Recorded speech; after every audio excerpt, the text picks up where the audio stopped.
खाना खाने के बाद मेरा खाना मेरी चेस्ट पे ही पड़ा रहता है, या मेरी जो छाती है ये वजनी फील होती है, या खाना ऊपर ऊपर घूमता रहता है, या वही खाने का टेस्ट जो है वो मेरी जुबान में या मेरे मुंह में हर वक्त मुझे 24 घंटे महसूस होता है। कोई इस तरह का मसला तो नहीं है कि वहाँ पे कोई इन्फेक्शन हो गई हो, अल्सर हो गया हो, सोजिश हो गई हो, जिसकी वजह से आपका डाइजेस्टिव सिस्टम खराब है और आपको ये फीलिंग आती है कि खाना मेरे मुंह में ही वापस आता रहता है। जी बिस्मिल्लाहिर्रहमानिर्रहीम। आज हम एक और इंतहाई अहम टॉपिक के ऊपर बात करेंगे और वो होगा कि खाना मुंह में वापस क्यों आता है। हमारे मुल्क के अंदर अगर हम बात करें तो 80% जो पेशेंट हैं वो मेरे क्लिनिकल ट्रायल में या डिफरेंट हॉस्पिटल्स में इस कंप्लेंट्स के साथ जाते हैं कि डॉक्टर साहब मुझे तजाबियत रहती है, एसिडिटी रहती है, बर्निंग होती है, खाना खाने के बाद मेरा खाना मेरी चेस्ट पे ही पड़ा रहता है, या मेरी जो छाती है ये वज़नी फील होती है, या खाना ऊपर ऊपर घूमता रहता है, या वही खाने का टेस्ट जो है वो मेरी ज़ुबान में या मेरे मुंह में हर वक्त मुझे 24 घंटे महसूस होता है। मुझे डॉक्टर तनवीर अरशद चौधरी कहते हैं। मैं कंसल्टेंट मेडिकल स्पेशलिस्ट हूँ और मैं लोगों की ज़िंदगियों में आसानियाँ पैदा करने के फार्मूलों पे काम कर रहा हूँ। आज हम जब बात करते हैं कि खाना मेरे मुंह में वापस आने की वजूहात क्या होती हैं, नंबर 1, जब भी कोई पेशेंट इस कंप्लेंट्स के साथ हमारे क्लिनिकल ट्रायल में, हॉस्पिटल में, इमरजेंसी में या किसी भी मेडिकल स्पेशलिस्ट के पास या किसी भी क्लिनिशियन के पास आता है, तो उसका पहला सवाल, क्योंकि वो एक लेमैन होता है, उसको प्रॉपर ये नहीं पता होता कि मेरा ये जो मर्ज़ है इसको क्या कहते हैं, तो वो अपनी फीलिंग्स जो है वो डॉक्टर को बताता है और वो अपनी फीलिंग्स डॉक्टर के सामने रखता है कि सर खाना मेरे मुंह में वापस आ रहा है, मैं जो भी खाती हूँ या खाता हूँ मेरे मुंह में मिर्चें चुभती हैं, या खाने का टेस्ट 24 आवर मुझे फील होता रहता है। तो ऐसी कंडीशन में बीइंग अ क्लिनिशियन प्रैक्टिशनर, हम जब पेशेंट को अपने सामने देखते हैं तो हम फिर क्या करते हैं, हम नंबर 1 उसकी ज़ुबान को बाहर निकालते हैं, जैसे ये मैं निकाल रहा हूँ, ऐसे हम निकाल के उसकी ज़ुबान के ऊपर जो सेक्रीशन होती है वो देखते हैं कि वाइट कलर की है, येलो कलर की है, या इसके अलावा क्या ऐसी फीलिंग्स है जो इसको ये महसूस करवा रही है कि खाना मेरे मुंह में वापस आ रहा है। अब उसके बाद हम उसकी चेस्ट को प्रॉपर देखते हैं, वाइटल साइंस लेते हैं। फिर हमें ये लगता है कि अगर ये कंप्लेन कर रहा है कि मुझे नौजिया भी रहता है, वॉमिटिंग भी रहती है, दिल मतलाता रहता है, दिल मतली रहता है, या मेरे खाना जो है वो प्रॉपर डाइजेस्ट नहीं होता, इनडाइजेशन है, हर वक्त तजाब रहता है, तो ऐसी सूरत हाल में जब हम उनका फिज़िकल मुआयना कर रहे होते हैं तो हम एक एब्डोमिनल स्कैन भी करवाते हैं, यानी उसके पेट का अल्ट्रासाउंड। उसमें हम क्या देखते हैं, इसकी तिली का साइज़ तो नहीं बढ़ा हुआ, स्प्लीनोमेगले तो नहीं है, इसके लिवर के ऊपर फैट तो नहीं है, यानी फैटी लिवर तो नहीं है। इसी तरह इसका जो गॉल ब्लैडर है, जिसको हम पित्ता कहते हैं, क्योंकि आपके यहाँ पे आपका लिवर है राइट साइड के ऊपर, इसके नीचे आपके सीने की हड्डी जहाँ पे ख़त्म होती है वहाँ पे आपका स्टोमिक है। अब स्टोमिक और लिवर की जो फर्स्ट लेयर है, इसके नीचे जाके अगर आप देखें एंड वाली साइड पे, तो यहाँ पे आपका पित्ता है, जो 1 से 1.5 इंच उसकी लंबाई होती है, वो यहाँ पे होता है। अब आपका लिवर, पित्ता और मैदा, इनका एक जंक्शन है। अब मैदे की एक नाली जो है वो सीधी आपके मुंह में आती है, जिसको हम खुराक की नाली कहते हैं। अब खुराक की नाली जो मुंह के ज़रिए डायरेक्ट मैदे में जब जाती है, तो मैदे में जो खुराक हम खाते हैं वो जब मैदे में पहुंचती है, तो मैदे में जाने से पहले मैदे के ऊपर वाली साइड पे एक वाल होता है, वो नाली वहाँ पे जाती है, और जैसे ही खुराक मैदे के अंदर जाती है तो वो वाल बंद हो जाता है। अब खुराक का प्रोसेस जो है वो मैदे के अंदर से गुजरता है। इसी तरह मैदे के नीचे फिर जहाँ पे हमारी इंटेस्टाइन शुरू होती है, यानी लार्ज इंटेस्टाइन और स्मॉल इंटेस्टाइन, बड़ी आंत और छोटी आंत का जो फंक्शन शुरू होता है, वहाँ पे भी एक ऐसा वॉल है कि कुछ खुराक मैदा जो है वो थोड़े थोड़े टाइम के बाद उनको देता है, वो आगे आंतड़ियों में जाती है, फिर प्रॉपर डाइजेस्ट होती है, खुराक के हज़म का तरीका है वो चलता है। इसी तरह आपकी डाइजेस्टिव सिस्टम जो है वो जब एक्टिवेट होता है तो वो खाने के अंदर से जो एनर्जी है, जो ताकत है, मिनरल्स हैं, कैल्शियम है, विटामिन हैं,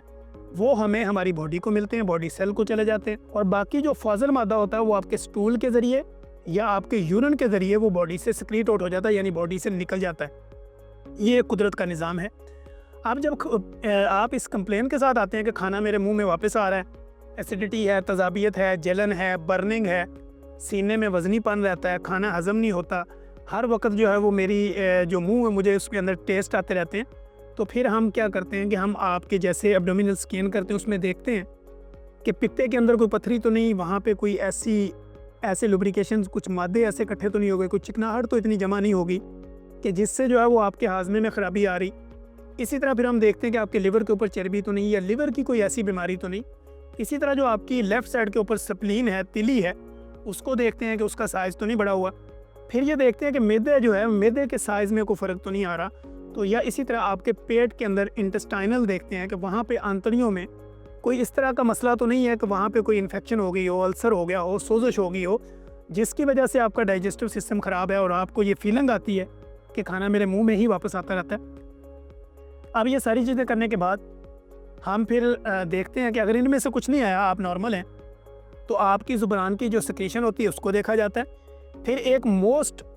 जो कॉमन और पॉपुलर टेस्ट है जो इसकी डायग्नोस्टिक के अंदर एक अहम किरदार अदा करता है, उसको हम एंडोस्कोपी कहते हैं। जी हाँ, एंडोस्कोपी जो है ये कैमरे के ज़रिए आपके मैदे के अंदर खुराक की नाली के थ्रू डाली जाती है और ये कैमरे के ज़रिए आपके मैदे के अंदरूनी मामलात को देखा जाता है। इसी तरह जो मैदे का अपर वाल है, जहाँ से खुराक की नाली जाकर उसमें टच होती है,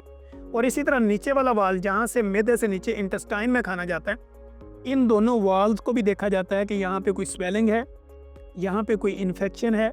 यहाँ पे कोई अल्सर है या सोजिश है, या वाल जो है वो लूज़ हो चुका है जिसकी वजह से उसकी ग्रिप वो नहीं है और खाना वापस आ रहा है। तो इस तरह जब हम इसकी एंडोस्कोपी करते हैं, उसमें प्रॉपर ये टेस्ट देखते हैं, तो ज़्यादातर कॉमनली हमने देखा है कि गर्ड के मसाइल लोगों को आते हैं। गैस्ट्रोइसोफेगस रिफ्लेक्स डिजीज़ होती है कि उनकी ये जो खाने वाली नाली होती है इसके अंदर स्वेलिंग हो जाती है या बर्निंग हो जाती है या तज़ाबियत हो जाती है, या आपका जो मैदे का वाल है वहाँ पे स्वेलिंग हो जाती है या किसी भी तरह का कोई ज़ख़म बन जाता है। तो फिर क्या होता है कि मैदे के अंदर अपने कुदरती तौर पर अल्लाह रब्बुल इज़्ज़त ने एक ऐसा निज़ाम बनाया कि जब भी आप कोई खाना खाते हैं तो वहाँ से अपनी एक सेक्रेशंस निकलती हैं जो तोड़ फोड़ का काम करती हैं और खुराक को प्रॉपर डाइजेस्ट करती हैं, और नीचे फिर वो है अपने अपने पोर्शन में खुराक जाती रहती है और ये निज़ाम आपका चलता रहता है। जब आपके मैदे के वो तेज़ाब जो खुराक के ऊपर डलते हैं, आपके ऊपर वाले वाल में अगर कोई प्रॉब्लम आ गई है तो वो तज़ाबियत बाहर की तरफ आती है, जिसको हम गर्ड कहते हैं, यानी गैस्ट्रोइसोफेगस रिफ्लेक्स डिजीज़, ये एक बीमारी का नाम है। उसमें क्या होता है कि वो खाना जो मैदे के अंदर जाता है, मैदे से सेक्रेशन की जो छल्ले निकलती हैं, तेज़ाब जो निकलते हैं, वो मैदे के ऊपर डलते हैं, उसको स्टरलाइज करते हैं, तोड़ फोड़ का निज़ाम शुरू हो जाता है। और ऐसी कंडीशन में चूँकि ऊपर वाले बाल के अंदर स्वेलिंग है, लूजनेस है, अल्सर है, या वहाँ पे कोई किसी तरह की रुकावट आ गई है, तो वो खाना जो है वो फिर बाहर की तरफ उस नाली के थ्रू आता है और हमें वो फीलिंग आती है कि ये खाना वापस मेरे मुंह में आ रहा है। अब ऐसी कंडीशन में जब आपको डुडेनल अल्सर हो चुका हो, या आपको गर्ड की बीमारी हो, या मैदे के अपर वाल में कोई अल्सर हो, सोजिश हो, या मैदे के अंदर कोई सोजिश हो, या डाइजेस्टिव सिस्टम प्रॉपर ठीक ना हो, या आपको इंटेस्टाइन के अंदर, आंतड़ियों के अंदर कोई सोजिश है या अल्सर है, तो ऐसी सूरत हाल में हम एंटीबायोटिक्स का इस्तेमाल भी करवाते हैं, पीपीआई का इस्तेमाल भी करवाया जाता है, और ऐसी दवाइयाँ भी दी जाती हैं जो आपके हाजमे को ठीक करें, आपकी स्वेलिंग को ख़त्म करें, आपके मैदे को ताकतवर बनाएं और आपकी वोमिट और नोज़िया वाली जो कैफियत है उसको कम करें। और इसी तरह फिर आपको कुछ मिनरल्स, कुछ सप्लीमेंट, कुछ डाइट प्लान दे के आपकी ज़िंदगी को नॉर्मल करने की कोशिश की जाती है। होम रेमेडी के तौर पर जब आपको ऐसा होना शुरू हो जाए तो आप अपने घर में अदरक, दालचीनी और सब्ज़ इलायची और लौंग का कावा बनाएं। इसको एक बड़ा कप जो है वो पानी को बॉयल करें और ये चीज़ें उसके अंदर डालें और उसको बॉयल होने दें। जब वो प्रॉपर तरीके पे बॉयल हो जाए तो इसको आप छान लें, या इसको चीज़ों को साफ़ करके इसमें आप हनी का 1 चम्मच इस्तेमाल करके स्लो तरीके पे नॉर्मलाइज़ करके इसको आप यूज़ कर सकते हैं। तो इससे काफ़ी हद तक आपकी जो स्वेलिंग होगी या आपकी नाली के अंदर जो तज़ाबियत वगैरह होगी वो कम होना शुरू हो जाएगी। आप रेगुलर बेस पे अगर आपको ये सूरत हाल हो रही है तो आप सुबह के टाइम में दही का इस्तेमाल करें, ककम्बर यानी खीरे को बारीक तरीके पे काटें, उसका इस्तेमाल करें। ये आपने निहार मुँह करना है, या चिया सीड के 2 चम्मच 1 गिलास पानी में डालें और उसको 10 से 15 मिनट के लिए पड़ा रहना दें। उसके बाद उसको अच्छी तरह मिक्स करें, उसका यूज़ करें और उसके साथ ककम्बर का यूज़ करें, दही का इस्तेमाल करेंगे तो ये वाले जो मसाइल हैं इनडाइजेशन के, डाइजेस्टिव सिस्टम के ठीक ना होने के, ये रेगुलर बेस पे आहिस्ता आहिस्ता ख़त्म हो जाएंगे।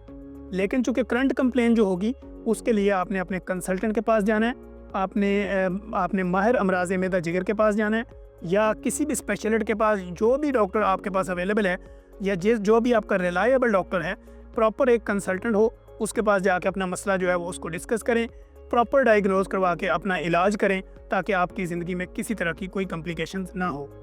अगर आपको हमारी इस वीडियो में ये चीज़ें अच्छी लगी हों